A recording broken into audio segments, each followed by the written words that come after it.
The Story of Civilization, Part 2, The Life of Greece, being a history of Greek civilization from the beginnings, and of civilization in the Near East from the death of Alexander to the Roman conquest, with an introduction on the prehistoric culture of Crete by Will Durant. Chapter 17, The Literature of the Golden Age, Section 4, Sophocles. The first prize for tragedy was won from Sophocles in 468 by a newcomer, aged 27, and bearing a name that meant the wise and honored one.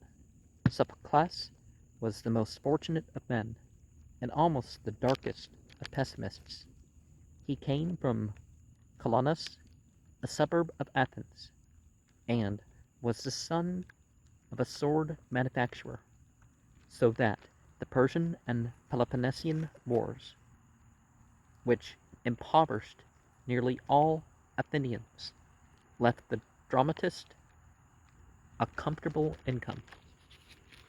In addition to wealth, he had genius, beauty, and good health. He won the double prize for wrestling and music, a combination that would have pleased Plato. His skill as a ball player and a harpist enabled him to give public performances in both fields, and after the Battle of Salamis, it was he who was chosen by the city to lead the nude youths of Athens in a dance and song of victory. Even in latter years, he was handsome. The Lateran Museum statue shows him old and bearded and rounded, but still vigorous and tall. He grew up in the happiest age of Athens. He was the friend of Pericles and held high offices under him. In 443, he was imperial treasurer. In 440 BCE, he was one of the generals who commanded the Athenian forces in Pericles' expedition against Samos, though it should be added that Pericles preferred his poetry to his strategy. After the Athenian debacle in Syracuse, he was appointed to the Committee of Public Safety, and in this capacity he voted for the oligarchical constitution of 411 BCE. His character pleased the people more than his politics. He was genial, witty, unassuming, pleasure-loving, and endowed with the charm that atoned for all his errors. He had a fancy for money and boys, but in his old age he turned his favor to courtesans. He was very pious and occasionally filled the office of priest. One of the things we find with homosexuals and people with more extreme deviancies, as it would be called, they tend to give them up as they get old, either by experience of consequences or by they lose some of their desires and what's left is the heterosexual impulse.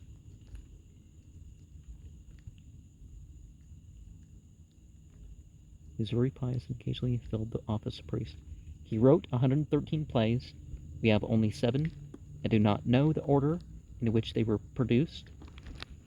18 times he won the first award at the Dionysian, twice at the Lenaean festivals. He received his first prize at 25, his last at 85. For 30 years he ruled the Athenian stage more completely than Pericles contemporaneously ruled Athens. He increased the number of actors to 3 and played a role himself until he lost his voice. He, and after him, Euripides, abandoned the Ascalian form of trilogy, preferring to compete with 3 independent plays. Ascalus was interested in cosmic themes that overshadowed the persons of his drama. Sophocles was interested in character and was almost modern in his flair for psychology. The Trachinian women is on its surface a sensational melodrama. Deianira, jealous of her husband and Heracles' love for Iala, sends him, unwittingly, a poisoned robe, and when it consumes him, kills herself. What draws Sophocles here is not the punishment of Heracles, which would have seemed central to Aeschylus, nor even the passion of love, which would have attracted Euripides, but the psychology of jealousy. So in the Ajax, I'm not sure how to say that because there's no J in that language. Aiak, maybe? I don't know. No attention is paid to the mighty deeds of the hero. What lures the author is the study of a man going mad. In the Philoctetus, there is almost no action, but a frank analysis of injured simplicity and diplomatic dishonesty. In the Electra, the story is as slight as it is old. Aeschylus was fascinated by the moral issues involved. Sophocles almost ignores them in his eagerness to study, with psychoanalytic ruthlessness, the young woman's hatred of her mother. The play has given its name to a neurosis once widely discussed, as Oedipus, the king, has provided a name for another. Oedipus Tyrannus is the most famous of Greek dramas. Its opening scene is impressive. A motley throng of men, women, boys, girls, and infants sit before the royal palace in Thebes, carrying boughs of laurel and olive as symbols of supplication. A plague has fallen upon the city, and the people have gathered to beg King Oedipus to offer some appeasing sacrifice to what they consider to be gods. An oracle announces that the plague will leave Thebes with the unknown assassin of Laius, the former king. Oedipus lays a bitter curse upon the murderer, whoever he may be, whose crime has brought such misery to Thebes. This is a perfect instance of that method which Horace advised, of plunging in medias res and letting explanations enter afterwards. But the audience, of course, knew the story, for the tale of Laius, Oedipus, and the Sphinx was part of the folklore of the Greeks. Tradition said that a curse had been laid upon Laius and his children because he had introduced an unnatural vice into Hellas. The consequence of this sin, ruining generation after generation, formed a typical theme for Greek tragedy. Laius and his queen, Jocasta,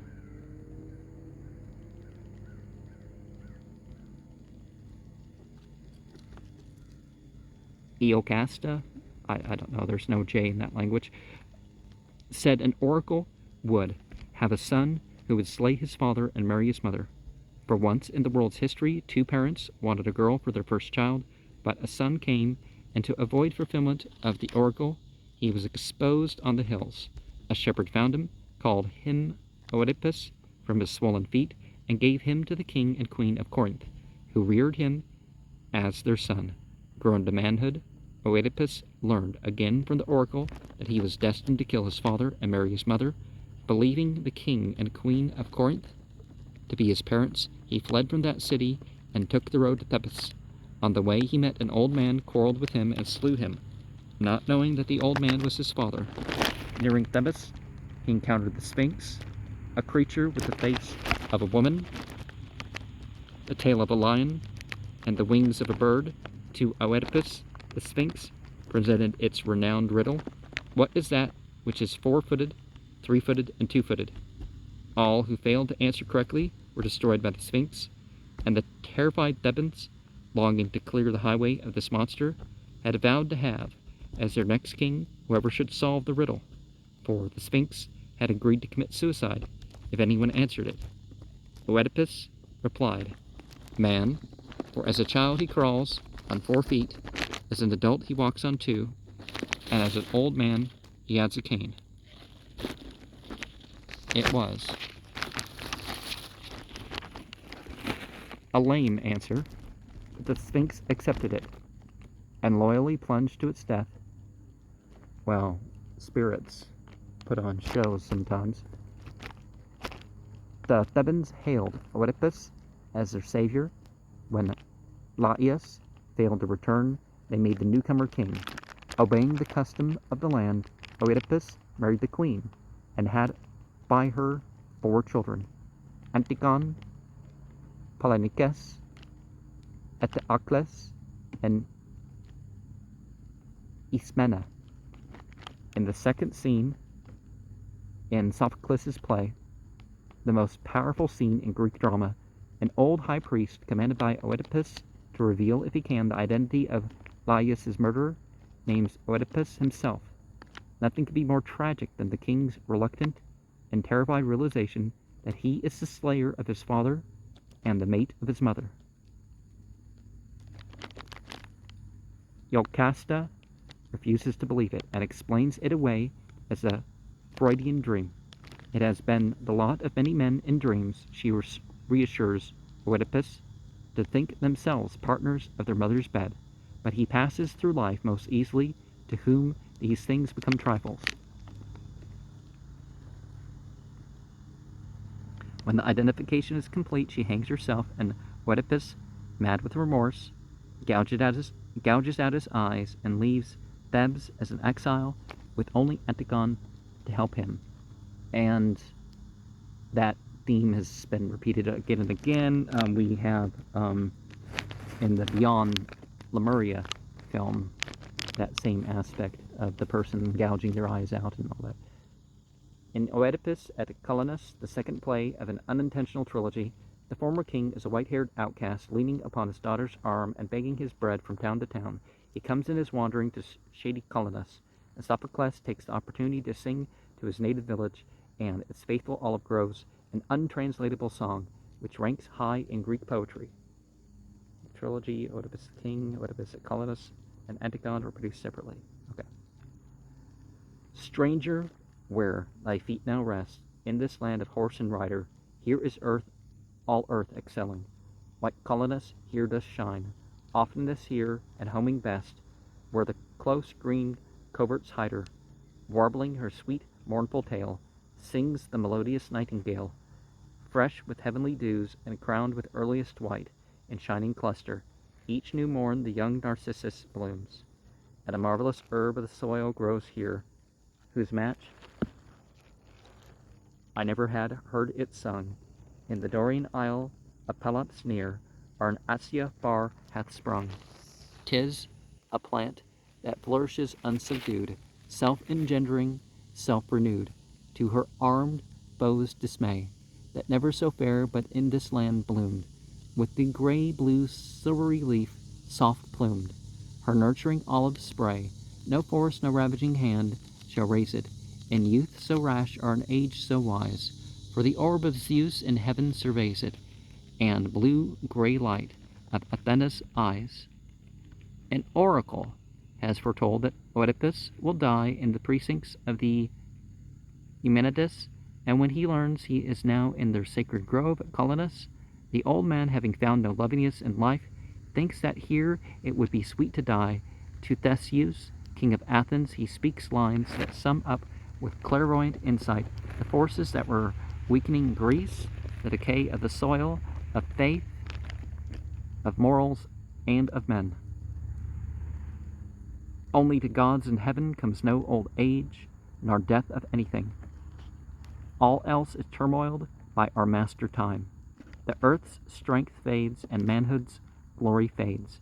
Faith dies, and unfaith blossoms like a flower. And who shall find in the open streets of men our secret places of his own heart's love, one wind blown true forever?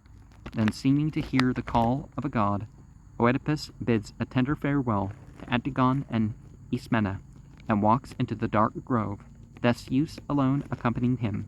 Going on a little space we turned, and lo, we saw the man no more, but he, the king, Theseus, was there, holding a hand to shade his eyes, as one to whom there comes a vision, drear and dread. He may not bear to look upon what form of death he died, knows no man but our Theseus only, but either someone whom the gods had sent to guide his steps, or else the abyss of earth, in friendly mood, had opened wide its jaws, without one pang, and so the man was led, with naught to mourn for, did not leave the world, as worn with pain and sickness, but his end.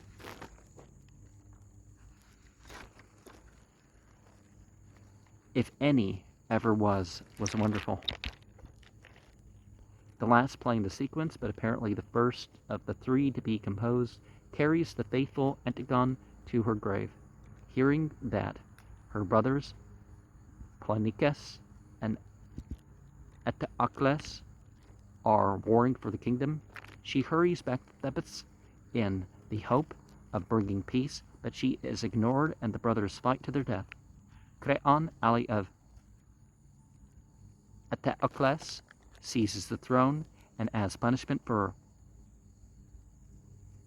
Polynicus' rebellion, forbids his burial. Antigone, sharing the Greek belief that the spirit of the dead is tortured so long as the corpse is not interred, violates the edict and buries Polynicus. Meanwhile, the chorus sings one of the most renowned of Sophocles' odes. Many wonders there be, but not more wondrous than man. Over the surging sea, with a whitening south wind wan, through the foam of the firth man makes his perilous ways, and the eldest of deities, earth, that knows not toil or decay, ever he furrows and scores as his team year in, year out, with breed of the yoked horse the plowshare turneth about, the light-witted birds of the air, the beast of the weald and the wood, he traps with his woven snare, the brood of the briny flood. Master of cunning he, the savage bull, and the hart who roams the mountain free, are tamed by his infinite art, and the shaggy rough-maned steed is broken to bear the bit. Speech and the wind's swift speed of counsel and civic wit, he hath learned for himself all these, and the arrowy rein to fly, and the nipping airs that freeze neath the open winter sky. He hath provision for all fell plague, he hath learned to endure, safe whatever may befall, yet for death he hath found no cure. Antigone is condemned by Creon to be burned alive. Creon's son, Hammon, protests against the awful sentence, and being repulsed, swears to his father, "Thou shalt never more set eyes upon my face." Here for a moment love plays a part in Sophoclean tragedy, and the poet intones to Eros a hymn long romantic in antiquity. Love, resistless in fight, all yield at a glance of thine eye. Love, who pillowed all night on a maiden's cheek, doth lie. Over the upland folds thou roamest, and the trackless sea, love the gods captive holds, shall mortals not yield to thee. Hammon disappears, and in search for him, Creon orders his soldiers to open the cave in which Antigone has been entombed. There they find Antigone dead, and beside her Hammon resolved to die. We looked, and in the cavern's vaulted gloom, I saw the maidens lying strangled there, a noose of linen twined about her neck, and hard beside her, clasping her cold form, her lover lay bewailing his dead bride. When the king saw him, with a terrible groan, he moved towards him, crying, "O my son, what hast thou done? What ailed thee? What mischance has reft thee of thy reason? O come forth, my son, thy father supplicates." But the son glared at him with tiger eyes, spat in his face, and then, without a word, drew his two-hilted sword and smote, but missed his father, flying backwards. Then the boy, wroth with himself, poor wretch, incontinent, fell on his sword, and drive it through his side, home, but yet breathing, clasped in his lax arms the maid, her pallid cheek incarnadined with his expiring gasps. So there they lay, two corpses, one in death. The dominant qualities of these plays, surviving time and translation, are beauty of style and mastery of technique. Here is the typically classic form of utterance, polished, placid, and serene, vigorous but restrained, dignified but graceful, with the strength of Phidias and the smooth delicacy of Praxiteles. Classic, too, is the structure. Every line is relevant and moves towards that moment in which the action finds its climax and its significance. Each of these plays is built like a temple, wherein every part is carefully finished in detail, but has its proper and subordinate place in the whole, except that Philoctetes lazily accepts the deus ex machina, which is a jest in Euripides, as a serious solution of naughty plot. Here, as in Aeschylus, the drama moves upward toward the hubris of some crowning insolence, as in Oedipus's bitter curse upon the unknown murderer turns around some anagnorisis, or sudden recognition, some peripetia, or reversal of fortune, and moves downward toward the nemesis of inevitable punishment. Aristotle, when he wished to illustrate perfection of dramatic structure, always referred to Oedipus the king, and the two plays that deal with Oedipus illustrate well the Aristotelian definition of tragedy as a purging of pity and terror. Through their objective presentation, the characters are more clearly drawn than in Aeschylus, though not as realistically as in Euripides. I draw men as they ought to be drawn, says Sophocles. Euripides draws them as they are, as if to say that drama should admit some idealization, and that art should not be photography, but the influence of Euripides appears in the argumentativeness of the dialogue and the occasional exploitation of sentiment. So Oedipus wrangles unroyally with Tiresias, and blinded, gropes about touchingly to feel the faces of his daughters. Aeschylus, contemplating the same situation, would have forgotten the daughters and thought of some eternal law. Sophocles, too, is a philosopher and a preacher, but his counsels rely less than those of Aeschylus upon the sanctions of the gods. The spirit of the sophist has touched him, and though he maintains a prosperous orthodoxy, he reveals himself as one who might have been Euripides had he not been so fortunate. But he has too much of the poet's sensitivity to excuse the suffering that comes so often undeserved to men, says Lullas over Heracles' writhing body. We are blameless, but confess that the gods are pitiless. Children they beget and claim, worship in a father's name, yet with apathetic eye look upon such agony. He makes Iacasta laugh at oracles, though his plays turn upon them creakingly. Creon denounces the prophets as all a money-getting tribe, and Philoctetes asks the old question, how justly the ways of heaven, finding heaven unjust. Sophocles answers hopefully that though the moral order of the world may be too subtle for us to understand it, it is there, and right will triumph in the end. Following Aeschylus, he identifies Zeus with this moral order and comes even more closely to monotheism. Like a good Victorian, he is uncertain of his theology, but strong in his moral faith. The highest wisdom is to find that law which is Zeus, the moral compass of the world, and follow it. Oh, may my constant feet not fail, walking in paths of righteousness, sinless in word and deed, true to those eternal laws that scale forever the high steep of heaven's pure ether, whence they sprang, for only in Olympus is their home. Nor mortal wisdom gave them birth, and howsoever men may forget, they will not sleep. It is the pen of Sophocles, but the voice of Aeschylus, faith making the last stand against unbelief. In this piety and resignation, we find the figure of Job repentant, reconciled, but between the lines we catch premonitions of Euripides. Like Solon, Sophocles counts that man most blessed who has never been born, and him next happiest who dies in infancy. A modern pessimist has taken pleasure in translating the somber lines of the chorus on the death of Oedipus, lines that reflect a world weariness brought on by old age and the bitter fratricide of the Peloponnesian War. What man is he that yearneth for length unmeasured of days, folly mine eye discerneth, encompassing all his ways. For years o'errunning the measure shall change thee in evil wise. Grief draweth nigh on thee, and pleasure, behold, it is hid from thine eyes. This to their wage have they, which overlive their day.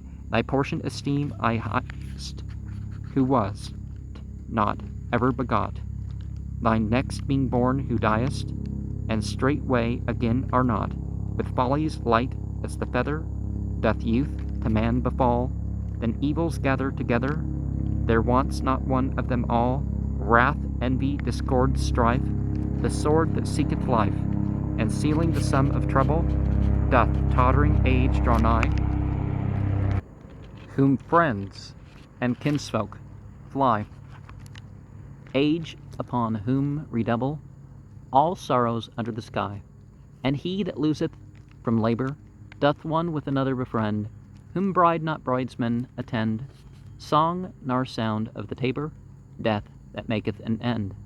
Every scholastic gossip knows that Sophocles consoled his old age with the hetaira theoris, and had offspring by her. His legitimate son, Iaphon, fearing perhaps that the poet would bequeath his wealth to Theoris, his child, brought his father to court on a charge of financial incompetence. Sophocles read to the jury, as evidence of his mental clarity, certain choruses from the play which he was writing, probably the Oedipus at Colonus, whereupon the judges not only acquitted him, but escorted him to his home. Born many years before Eupedes, he lived to put on mourning for him, and then in that same year, 406 BCE, he too died. Legend tells how, as the Spartans besieged Athens, Dionysus, god of the drama, appeared to Lysander and offered a safe conduct for the friends of Sophocles who wished to bury him in the sepulchre of his fathers at Decalia. The Greeks rendered him divine honors, and the poet Simmias composed for him a quiet epitaph. Creep gently, ivy, ever gently creep, where Sophocles sleeps on in calm repose. Thy pale green tresses o'er the marble sweep, while all around shall bloom the purple rose. There let the vine with rich full clusters hang, its fair young tendrils flung across the stone, due meed for that sweet wisdom which he sang, by muses and my graves called their own. And to clarify some language and some points of how I would respond to some of these things, difficulty and suffering aren't the same. Suffering is a personal choice. Difficulty generally isn't. Natural evil, I don't believe that natural evil exists. I would say a lot of these difficulties are in terms of a test